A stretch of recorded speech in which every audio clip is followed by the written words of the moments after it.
जनाब सिंध असम्बली का इजलास जारी है। वजीर आला सिंध मुराद अली शाह सिंध असम्बली में इजहार ख्याल कर रहे हैं। से कोशिश करना वो सबका फ़र्ज़ है। हुकूमत साथ दे रही है, आप लोग निकलें और अल्लाह ताला करम करेंगे। हो सकता है ये और इसके डायरेक्शन और तरफ चली जाए और स्लो हो जाए इसकी इंटेंसिटी, लेकिन अल्लाह ताला भी तब मदद करेंगे जब हम खुद कुछ इधर कोशिश करेंगे। यहाँ पे बिलबोर्ड हटाने के लिए कहा था, उसमें भी चेक करके आया हूँ। जहाँ जहाँ अभी बाकी हैं, जो मैंने खुद भी कुछ देखे हैं, बाकी इंतज़ामिया को भी कहा है, उनको जल्दी हटाया जाएगा। दूसरा के इलेक्ट्रिक से भी हमने कहा है, इसलिए कि एक बहुत बड़ा इलेक्ट्रिफिकेशन का ख़तरा होता है कि वो अपने सिस्टम्स को देखें कि सही हों।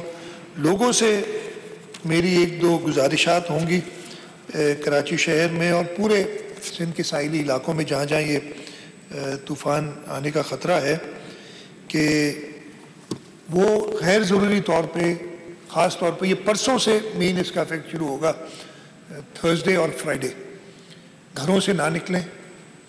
और इसलिए कि घरों से निकलेंगे तो अगर कहीं स्ट्रैंडेड हैं और बारिश तेज़ हो जाती है तो वहीं पे रुक जाएं जब तक ख़त्म ना हो, मौसम बेहतर ना हो जाए, और वो अपनी सेफ्टी का ख़ुद पहले ख्याल रखें और वो सेफली निकल सकें। अपने घरों के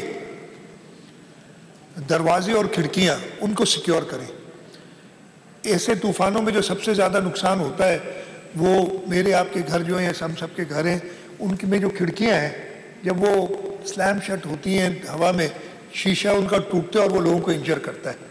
तो ये मेरी रिक्वेस्ट होगी कि ये भी मैसेज जाए कि वो अपने घरों की दरवाजे और खिड़कियाँ जो इनको सिक्योर करें। इस दौरान जैसे मैंने कहा, मैं कल भी गया था, आज भी निकला था, मैं साहिल इलाकों में भी गया, शहर में भी चक्कर लगा के आया हूँ।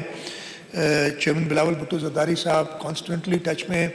अभी भी मैं बाहर निकला हुआ था, उनका फिर फ़ोन आया था पता करने के लिए, और कल प्राइम मिनिस्टर साहब ने भी मुझसे बात की थी और उनको भी मैंने कहा है कि NDMA को मोबिलाइज़ करें ताकि वो रेस्क्यू, और ये रेस्क्यू होगा नॉट व्हेन द एक बार ये तूफ़ान जो हाई इंटेंसिटी वाला हिट कर जाएगा तो फिर रेस्क्यू नहीं कर सकते, तो पहले करना है वो रेस्क्यू। इसीलिए हम सारी फोकस इस वक्त उसी पे है, रेस्क्यू में मदद करें और फिर रिलीफ के हफ्ता चलता है या 10 दिन चलता है, होपफुली इससे ज़्यादा तूफ़ान तो कम होगा, लेकिन जो रिलीफ का पीरियड है वो इतना होगा, उस पर हमारी मदद करें। मैंने प्राइम मिनिस्टर साहब से भी कहा है।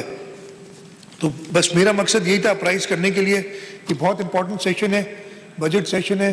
मैं आपको बताऊं, कल मैं गया था, सब MPAs ठट्टा और सजावल के मौजूद थे लोगों के दरमियान। मैंने उन्हें कहा भी, और मैंने फिर पार्लियामेंट्री अफेयर्स मिनिस्टर से कहा था कि आपको भी रिक्वेस्ट कर दें कि ये 2 दिन जो लोगों को इवैक्यूएट करना है उनको एग्जेम्प्ट करें ताकि वो लोगों के साथ रहें और करें। मैं आज भी बगैर बताए हुए, मैं आना असेंबली था, मैंने पार्लियामेंट्री अफेयर्स मिनिस्टर में आ रहा हूँ, लेकिन फिर मैंने कहा नहीं, मैं एक शहर का चक्कर लगा के फिर आता हूँ, इसलिए मैं लेट हो गया, नहीं तो मैंने जल्दी आना था। मैं बगैर बताए हुए घूम रहा था और मैं इब्राहिम हैदरी पहुंचा तो मुझे महमूद आलम जामोट उधर लोगों के साथ मिले, खड़े हुए, मतलब वो अपनी इलाके में थे। तो ये मैं खिराज तहसीन पेश करूंगा सारे मेंबर्स को जो काम करें, और मैं सबसे कहूँगा ऐसे मुश्किल वक्त पे क्रिटिसिज्म करते रहिए, वो बहुत अच्छा होता है, वो बहुत टाइम आता है, लेकिन इस वक्त लोगों को ज़रूरत है ज़्यादा लोगों के साथ जहाँ पे भी ज़रूरत हो रह सके। इसके बावजूद मैं आपको ज़रूर ये बता दूं कि चाहे मैं कहीं भी घूम रहा हूँ, मेरे कान जो वो असेंबली पे होते हैं, तो चाहे वसीम भाई के शेर जो थे हबीब जालिब के, वो भी मैंने सुन लिए, उनका भी जवाब दूंगा। नदीम भाई है कि चले गए, नदीम भाई बैठे थे, हैदराबाद के भी सारे मसले इंशाल्लाह ताला हमने हल किए हुए, हम जीते हैं मेयर हैदराबाद का, और आगे भी हल करूंगा। और मेरी बहन है, उन्होंने बछड़ों की और बकरियों की बात की थी, वो मिनिस्टर साहब उसके भी जवाब देंगे। तो मेरे कान इधर लगे हुए हैं, ये ना समझे कि मैं अपनी इससे वाकिफ, और इंशाल्लाह ताला जब वाइंडिंग अप करेंगे, इंशाल्लाह सारे मिनिस्टर्स भी अपनी इदारों का बताएंगे और सारी कारकर्दगी बताएंगे, और मैं जब वाइंड अप करूँगा, अगर मुझे मौका देंगे तो तसल्ली से पूरे 5 साल की कारकर्दगी भी पेश करूँगा, और जहाँ जहाँ इशूज़ हैं वो भी बताएंगे, इसलिए कि एक मुश्किल दौर हमारा गुजरा है। बहुत शुक्रिया स्पीकर साहब।